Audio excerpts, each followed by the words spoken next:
souls continue to rest in peace. First of these giants is my good friend and mentor, Senior Commodore, Senior Commander, Amos Rowe. We call them in our time the Fuhrer. We also call them Famous Amos. He was that type of person. Secondly, we have our first and most impacting port controller of all time, Mr. Leon Flowers. That's the gentleman that was responsible for cooperating with all those cruise ships as they grew in having Nassau Harbor, one of the largest visiting harbor. I think it's the largest visiting harbor in the world outside of those two big ones just to the west of us, Port Everglades and the Port of Miami. Our third maritime standard, as you know, is the man that we gave his own song to, the legendary master sailor of Family Island Regattas, His Excellency, Captain Wally Gray. Last and certainly most famous of them all, I bring to you the spirit of the Sea Wolf, a great Olympian, gold medalist in sailing the star-class vessels, Sir Derwent Randolph Knowles. We're talking maritime, people. Welcome to Maritime Matters. At this point, we move to another break. And when we return, we will engage tonight's Maritime Matter guest. Please, stay with us. By due diligence, hard work, and dedication, work this way from the bottom of the pile to the top of the heap. A true horse piper, as we refer to it in the maritime industry.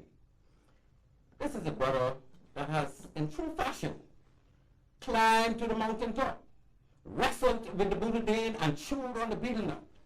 So brace yourself for a highly informative and immensely provocative maritime discussion. So without further ado, I present to you tonight the Commander of the Defense Force, Commodore Dr. Raymond King. Dr. King, welcome to Maritime Matters, my friend. Good evening, Bahamas. Good evening, Captain Bain, my mentor, colleague, and dear friend. Thanks for having me. And I thank you. So let us find out, first of all, where did this great Commodore, starting from the bottom, moving his way all the way up to the top, they say from rags to riches. I know you're making big money, but you're making money all the same. Where did you start? I mean, which island are you from? Born and raised in New Providence, and in the area of Big Pond subdivision. Which street? Water Street and Tucker Road. Okay. And grew up in the areas of Big Pond, Baintown, Black Village, the Grove, and to some extent Transversing, Yellow Elder Gardens. And so you're deep in the bottoms. I mean, you really know what it is to run the streets barefooted, or barefooted. Yes. Run the street barefooted, teach people mind off the tree when they're looking, watch the canal. I know many walk the same way. I go through Apple Street. There was just up on road, Monroe Avenue down by, where the Alex Church is in that area. Yes, and having to tow water from the government pumps. So the choose which one, but the one that most people go on to was the one where all the action used to be. So Commodore. Yes, sir. Welcome to Maritime Matters again, and Thank you. I am so pleased that you offered to grace this show with your presence. It means so much to me, and I think it means so much to Maritime, because far too often we have people in position not wanting to really engage their area. Okay, so your parents are from where? My mother, she's a King, with lineage from Dumfries, Cat Island, and my father, Mr. Fox, from Long Island, so that is where my roots. And I also, family extends from Roxanne, Lucha, the Seminoles. Okay. The Seminoles in the Sands. And you have a lot of siblings, or just you? The only child by my mother, Okay. Siblings on my father's side. Beautiful. But I was born and raised by my grandmother from the age of 6 months, and sold newspapers until I graduated from C.C. Sweeting High School to sustain and take care of myself. I'm so proud, man. I'm so proud to hear that we have somebody from deep in the soil, worked their way all the way up, and not only just worked their way all the way up, qualified yourself to the extent you did under the circumstances of the Defense Force. And I was in the Defense Force, so I know it's not easy to be working in the Defense Force and attain not only a degree, but also a master's degree, and then eventually a doctorate. That is so impressive. Thank you again. So you have no siblings on your mother's side. I grew up with a single mother too, so I know all about this. Okay. My mother was never married. She had 5 children, unfortunately. She passed away 2 years ago. But she had 5 children, and she toiled and she worked so hard for us, and I so appreciate it. So I know what it is coming up under a single parent, and to see where you got to as a result. But I had the good fortune of being brought up by my grandmother to have been raised, and by my aunts and uncles. And one of my uncles in particular, you know vividly, he retired as a force chief with Field Klinger Road.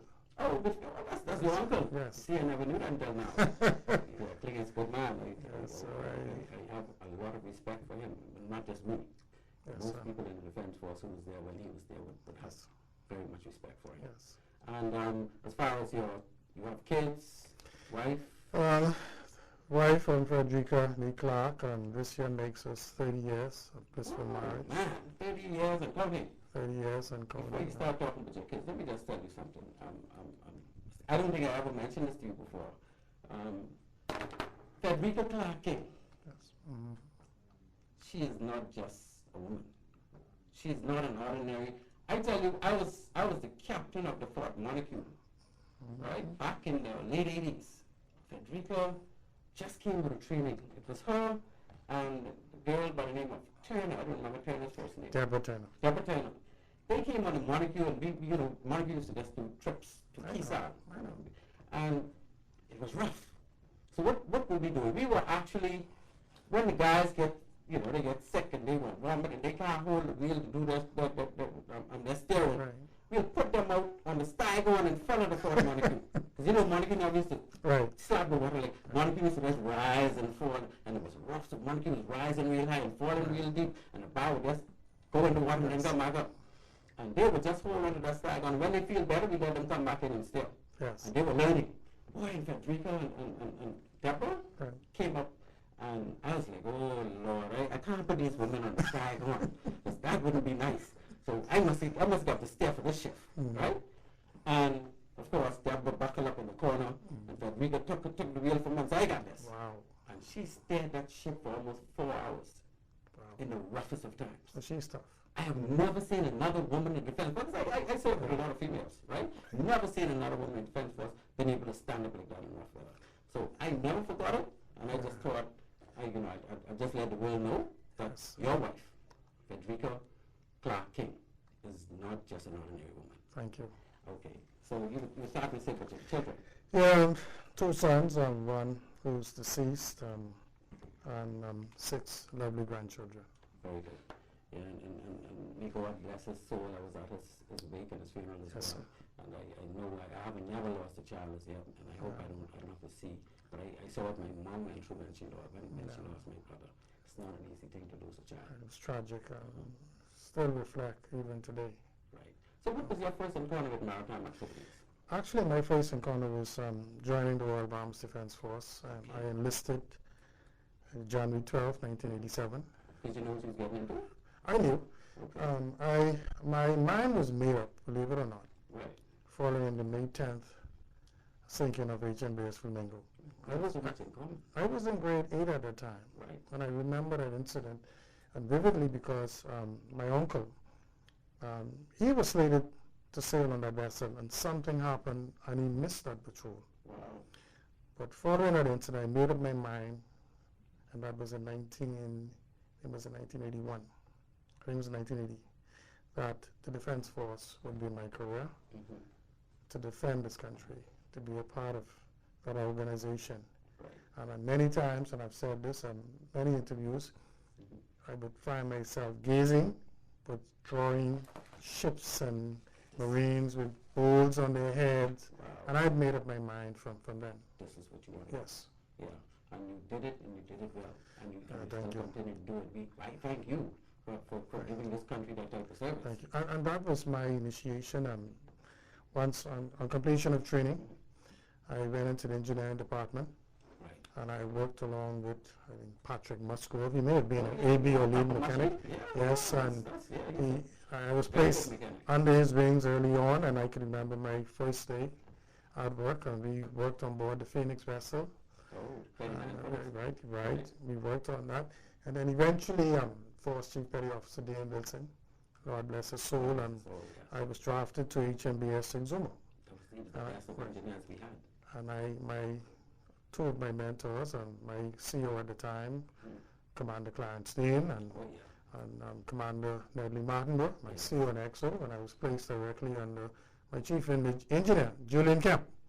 Yeah, and he plugged in for Long Island. You did do Long Island CO. What happened to around as well as like me?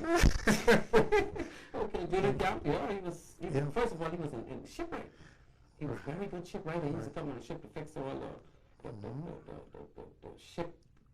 shipwright stuff, and then eventually went into engineer. So he was my chief engineer for a very long and had a significant impact. He always called me deputy, and he still reaches out to me and says, "Deputy, how's things going?"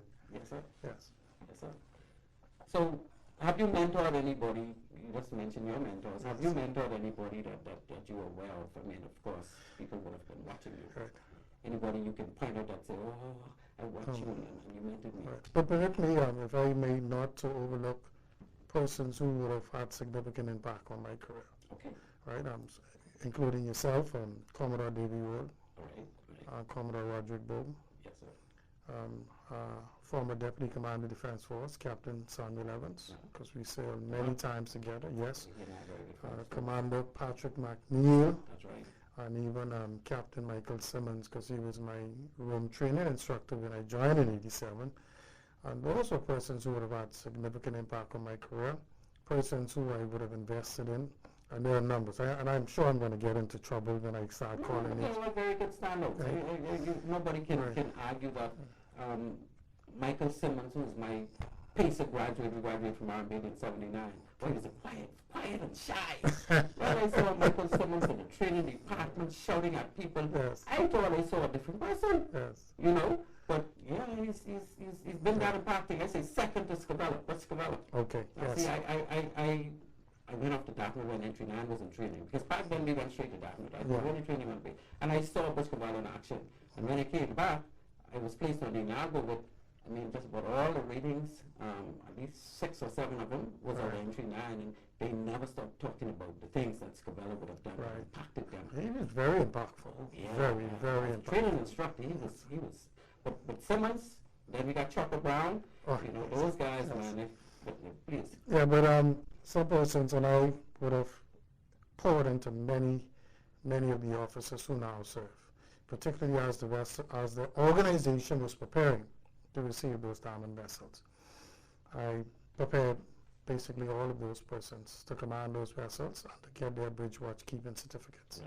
Because I was the commanding officer of HMBS Nassau at that time. Okay. But persons who I should reflect on, the current acting board controller, Senior Commander Brian Wright, I would have poured into. The current ISPS coordinator, Commander Boychum Boleg. He's been transferred to the low traffic department recently. Yes, he has done well. He has done well. You have the commanding officer of the Harbour Patrol Unit, Lieutenant Commander Baron McLean. I was there when he first came from Dartmouth as a midshipman. I was the commanding officer of HMBS Yellow at the time. Oh, good. Oh, that's my ship. Yes, and one other, the base executive officer, Commander Origin Delabo, because he was my XO for a while. On board the Yellow? Yes.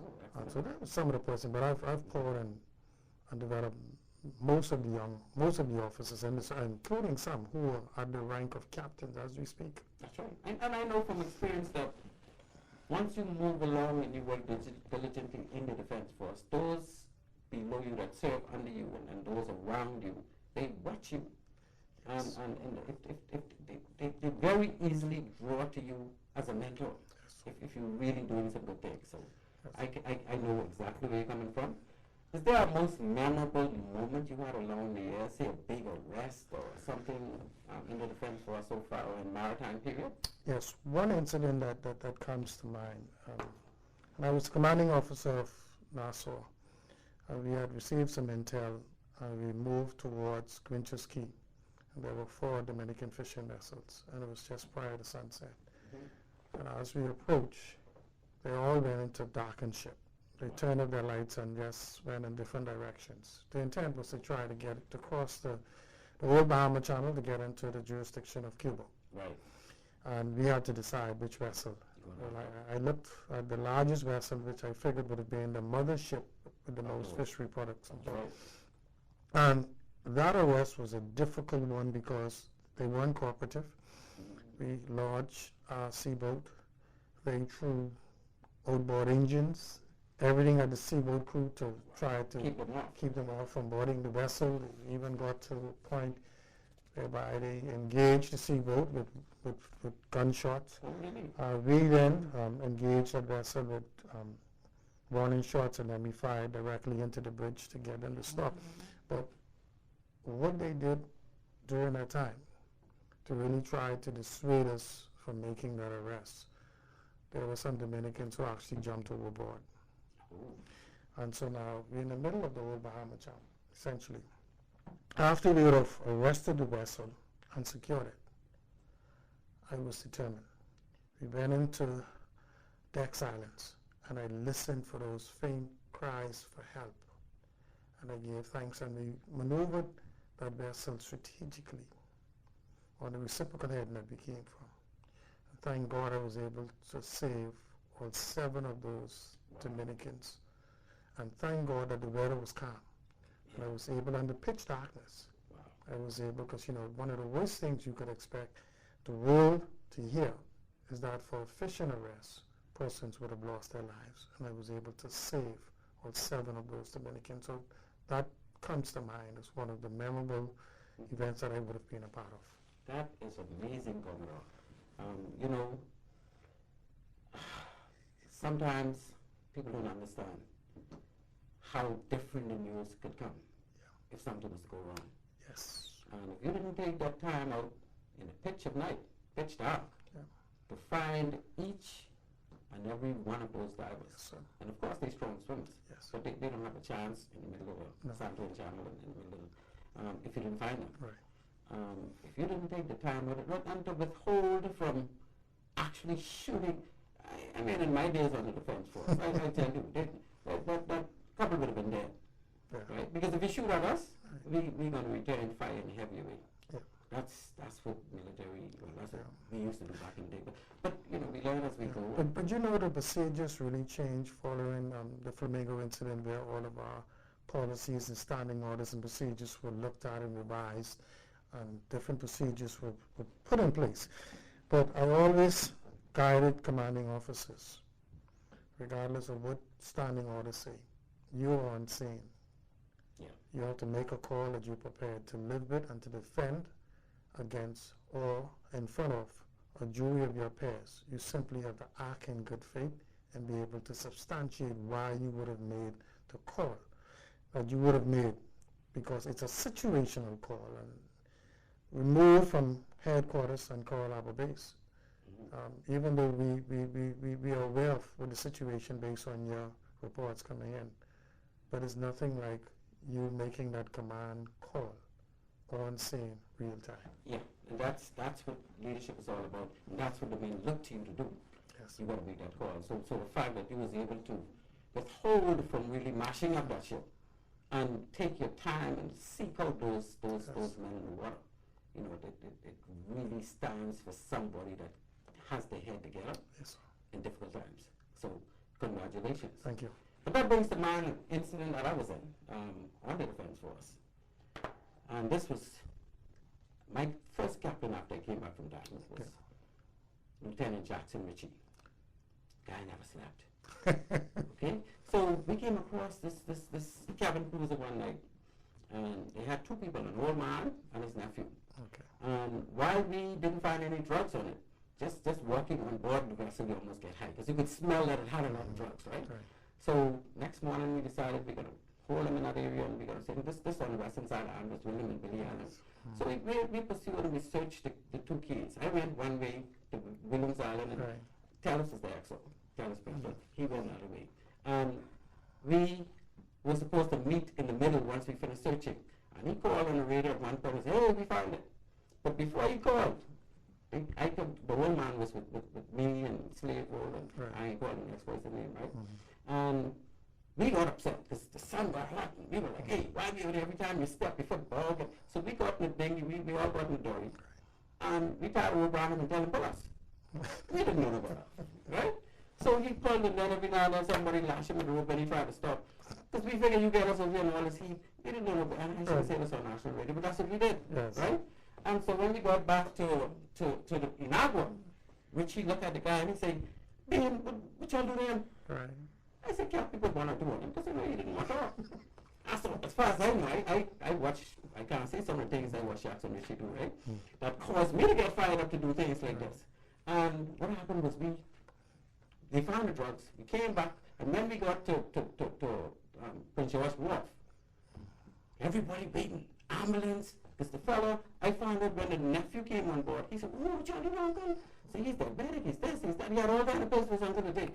So uncle, 1 foot over the grave and the next one on the banana peel, uncle ready to go. So Richie told me on our way, said, babe, this man died, you got to explain to the press how you killed this man. I said, what?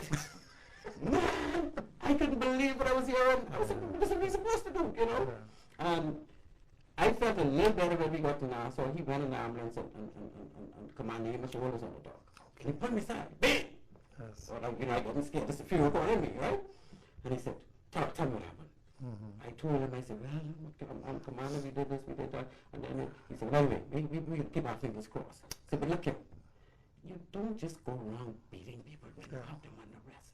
So you look and see who's the strong one. Beat the strong fella, don't beat the weak one, man. And that's what he told me. And it made me feel so much better, And so the fella didn't die. Okay. But that got me, and from then, I decided I'm not going to beat any more prisoners. Right. We call them prisoners. Once you arrest them, we call them prisoners. And I didn't, and I guess that's why I got away with that one. But yeah, I can understand when you go through those things, you do certain things. Yeah.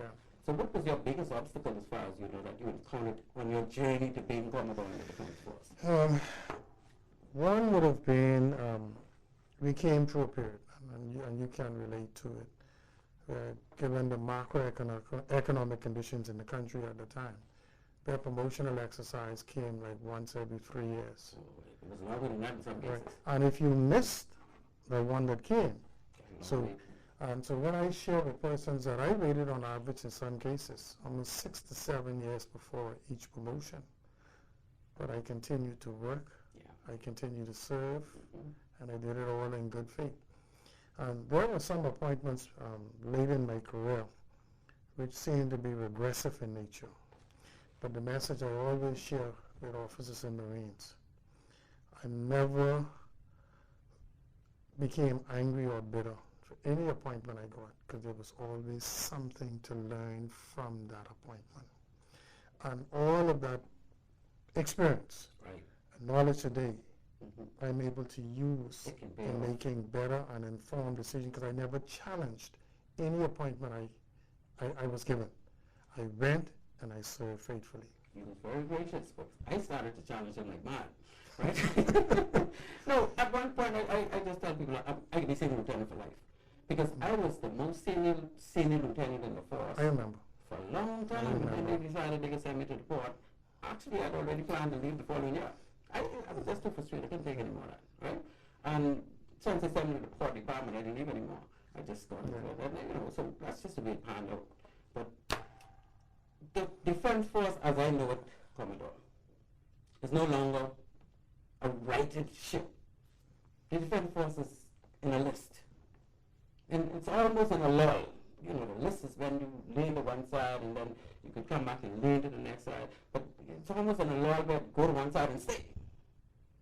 And over the years, I'm telling you from my perspective, I don't expect that you would agree with me on this, right? But I'm telling you from my perspective from joining the Defense Force. First of all, we had Commodore Swindy, who was the one that came to RBDF and on assembly told us, we're looking for a few good men. We want to send some men straight to Dartmouth, and we need some Bahamians to take over from us. So my thing was, I understand, I tell you now, I can be the first Commodore on this force. I ended Dartmouth and this and that and the next, and I started to get serious about school, and I got my O-levels, because I wasn't there to go in school. But I got my O-levels 5 and 6 above to go to England. And that's when I got my degree, my BTE, been to England, because that's the only college I ever been to, right?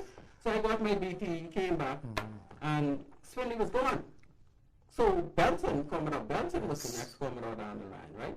And Belton was a bit more polished, a little younger, and a little more strategic as far as I would see it, right? Okay. And Belton was there for another year or two, pretty good. And then Belton left because at the time we had a lot of young ones. We had Bachelor Flora, who was a senior officer, Scotty Monroe, who was a senior officer, and everybody else, they the two that didn't go to Dartmouth. From Dartmouth, we had Ken Tenquest, Peter Dredger already left. Then Don Weir, Roger, Godfrey, Anthony, and then it went all the way down. So we had some good officers. All of them would have gone to Dartmouth here, right? And I consider them very good officers. And then Commodore Leon Smith would have taken over as the first Bahamian Commodore, right? And the ship continued on, and then, of course, a little nepotism kicked in and started to Elizabeth, right? And it was a big fight because when Commodore when Commodore Surely. Not Roll. After Smith was Davy Roll. When Commodore Smith retired or was up for retirement, there was a battle for who would be the next Commodore between it was two captains. Captain Allen and Captain Roll. Right? And it really started to get a little muddy, and of course Davy Roll emerged as Commodore, and in my opinion, it started to list some more. And Davy Roll held it for a couple of years, and then, of course, Commodore Scavella would have taken over after I left to go to the port. Right? When I left, actually, Leon Smith was still in charge. Davy Roll took over like a year later. And then a couple of years later, when the government changed, Scavella took over, and then the government changed again, and Scavella was gone. And Taylor's Perfect and Ronnie Rowe would have taken over. And I don't know, the ship was still listing. And then that turned over to Taylor's Perfect. And I think Ronnie had an issue where he wanted to leave and there were some problems. He wasn't allowed to leave as Commodore. And things that lasted for months. And I think that kind of caused some problems in the Defense Force. From me looking outside, and I can talk it now because I open, right? And then of course, my good friend Taylor Spassel would have taken over. And Taylor would have had it acting for, must have been 2 or 3 years. So, it wasn't substantiated in the book. So I don't know if that hindered things from really being rewritten. But as far as I can say, it wasn't really rewritten. And still has a list. And you took over. And there's great hope. I mean, I see you as somebody, if the ship is going to be right, it's going to be you. That's the way I see it. Well, I accept the challenge. I have all hopes that we can get the ship righted.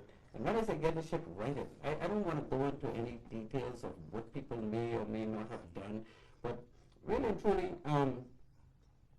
the purpose of this Defense Force, I don't know if it's focused on the purpose to which it, and then, as the first CDF with a PhD, because you're not just a CDF, you're the Commander of the Defense Force, came from recruit all the way up to Commodore, and in the process you gained yourself all the credentials, the qualification. I think you would be, I think it's fair to say that you would be the very first Commodore with a PhD, right? Yes, sir.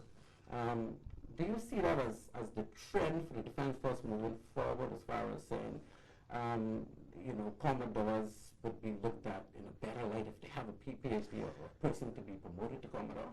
Okay, before I answer that, could you permit me to address an issue when you spoke about listing and so forth? Now, our mandate, as you know, is establishing law. Yes. Part of it is maritime base, to defense of the Bahamas, the patrol of our waters, the protection of our territorial integrity. Right? But we also have in law duties of the maintenance of law and order in conjunction with other law enforcement agencies. Response in terms of disasters. The last point was that any such duties as determined by the National Security Council. Okay, now, and so it has been a delicate balance, particularly having commanded the organization during one of the most difficult periods in our country's history during the global pandemic, where globally and regionally, uniform branches worldwide were brought into the fight in terms of seeking to manage and enforce emergency orders in relation to COVID-19. Because we had to do naval blockades, we had to have persons working with the other law enforcement, local law enforcement agencies, doing all those other duties. But we were still able to, and I give thanks to the dedicated and committed officers within the Royal Bahamas Defense Force. And not only the squadron branch who held the line, right, but the persons who were also in the administrative and the logistical areas. Because, I look at it as an organization as being a system with subsystems, and we are all interrelated and interact. And so, but we've held the line, regardless of the shore-based responsibilities we had. And you would be best, and the general public, who the real stakeholders could assess our performance during that time. But I could tell you, in over almost 3 years, we had one Haitian vessel which we could say reached New Providence, and that hull was found some 10 miles south of Coral Harbor, which tells me it was a coordinated activity where small boats met that vessel at sea. But all of our arrests, based on our maritime security strategy in the southern Bahamas, and it's not happening by chance. Right? Our maritime security, our line and our focus is maritime domain awareness, using all the technology to be able to identify, track, and interdict persons, know who is in our waters at any time. Right. The maritime domain control, you want to control access to and dissuade transnational criminal networks and activities from occurring, and being able to dominate our maritime domain by overlapping and persistent patrols and using all of our resources. In addition, the most valuable resource is our relationship with our local law enforcement agencies and our regional partners, because we all get to leverage our scarce resources and be able to achieve more synergistically, and it increases our capacity and capabilities. Our operational strategy is deliberate. Intelligence-driven operations, all right? Joint operations, and decentralized operations, deliberate, towards the success that we have realized. We've been in the fight, particularly with arms and drugs and smuggling, that we've worked with the Police Marine Unit, and we're now strategically positioning the right assets in those areas, along those choke points, to be even more visible in that fight. The fishers. This is one of the best seasons they've ever experienced over the last 2 years. Their traps haven't been tampered, their yields are greater, and they're all boasting about it. And so our strategy, our maritime security strategy and our operational strategy was designed to dissuade, deter, if not detain.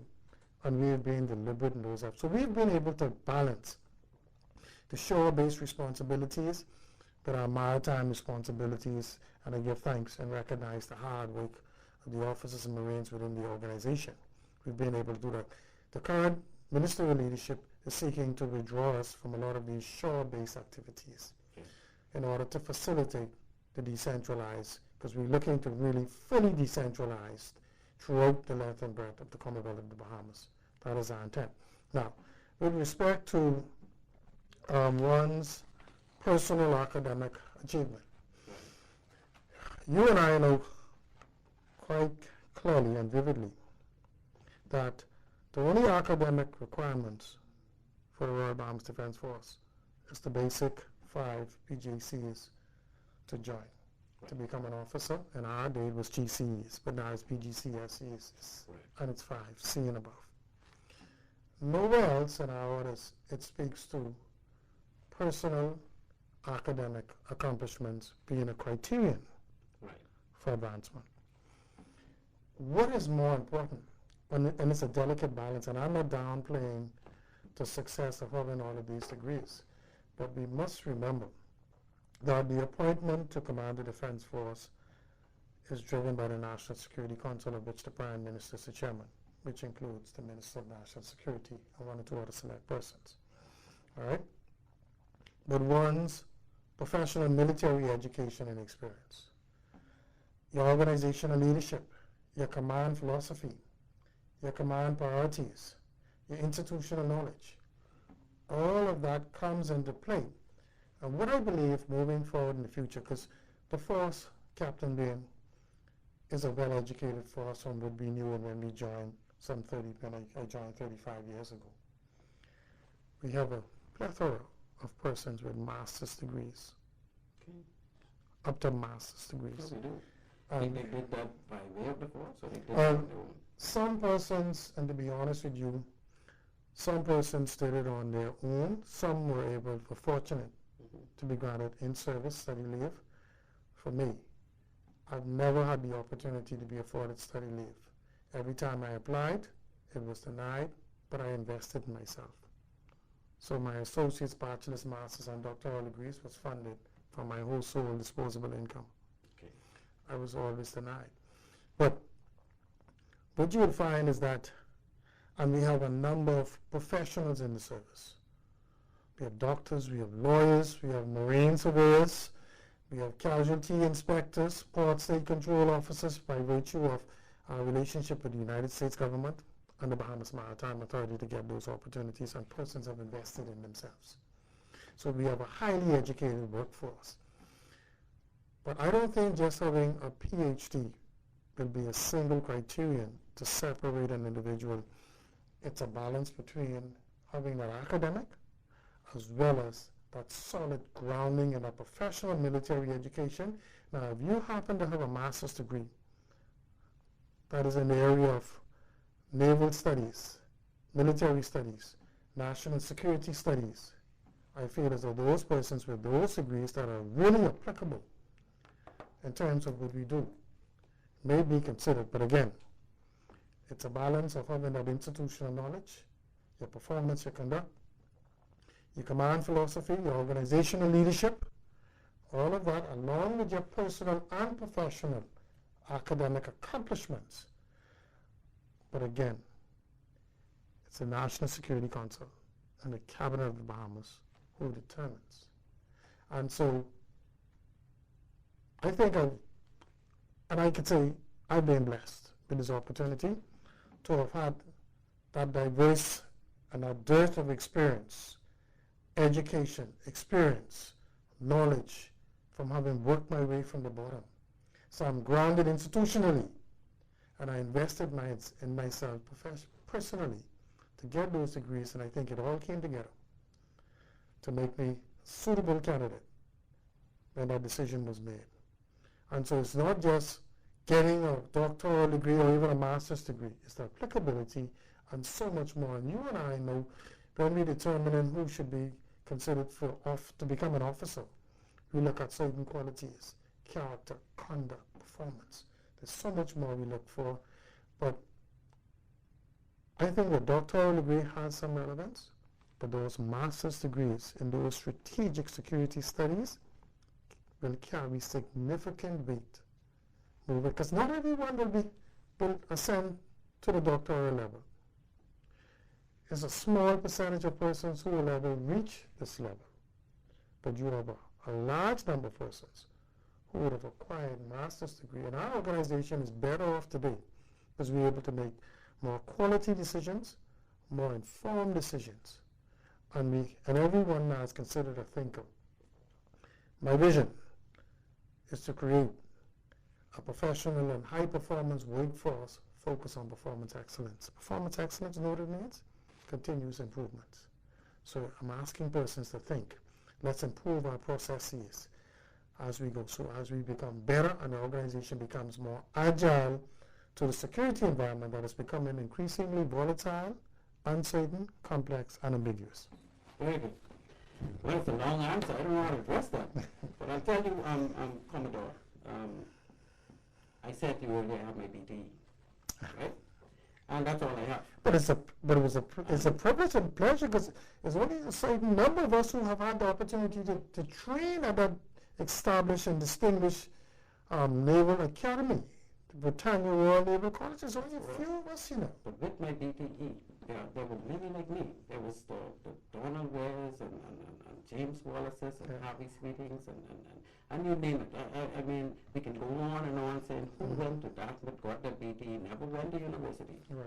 And if you look at the cadre of officers when that force was early established, Yes. right?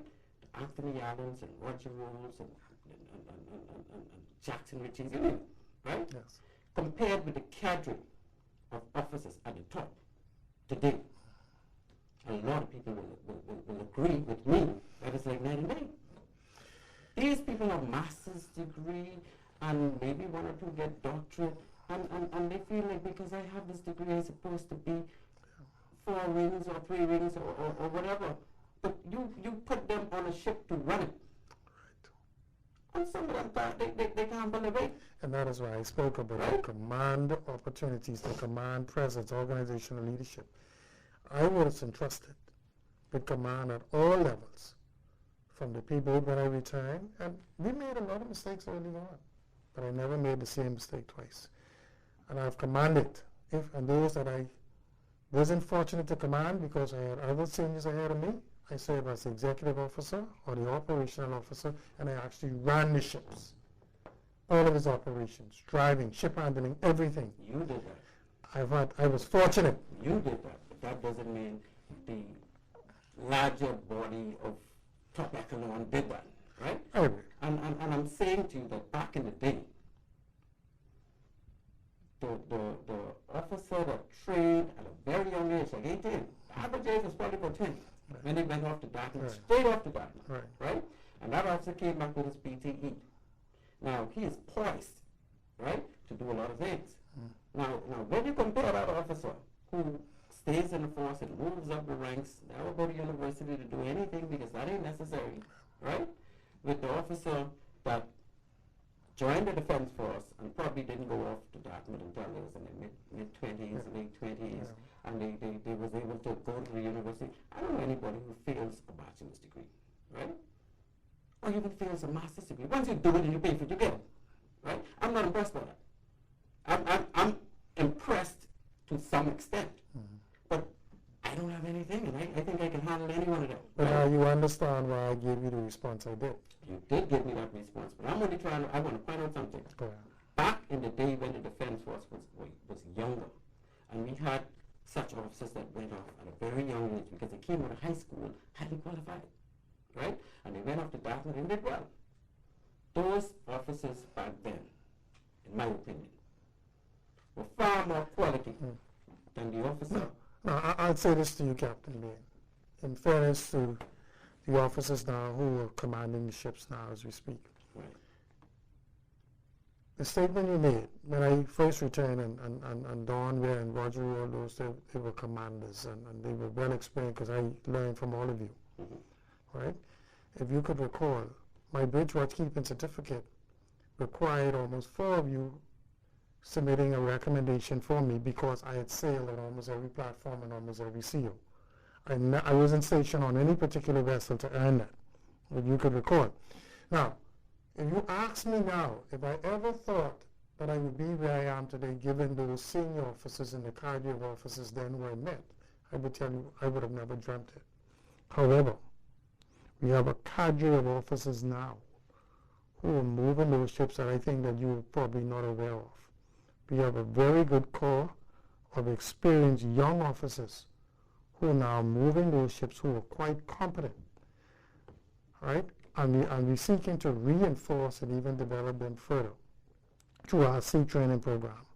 They go into the bridge simulator during their training and familiarization period. There are a mobile training team who go on board those vessels who conduct crew and coordination, verify the validity and integrity of the emergency and safety and survival drills and the blind pilotage and everything. We have a program to even reinforce what we're doing. As we decentralize, we're looking at a period of maintenance, a period of ship familiarization and training, and I'm about now to acquire a damage control and firefighting simulator to go along with the bridge simulator that we have on a period of deployment. We have a very good cadre of young officers. I think you're unaware of.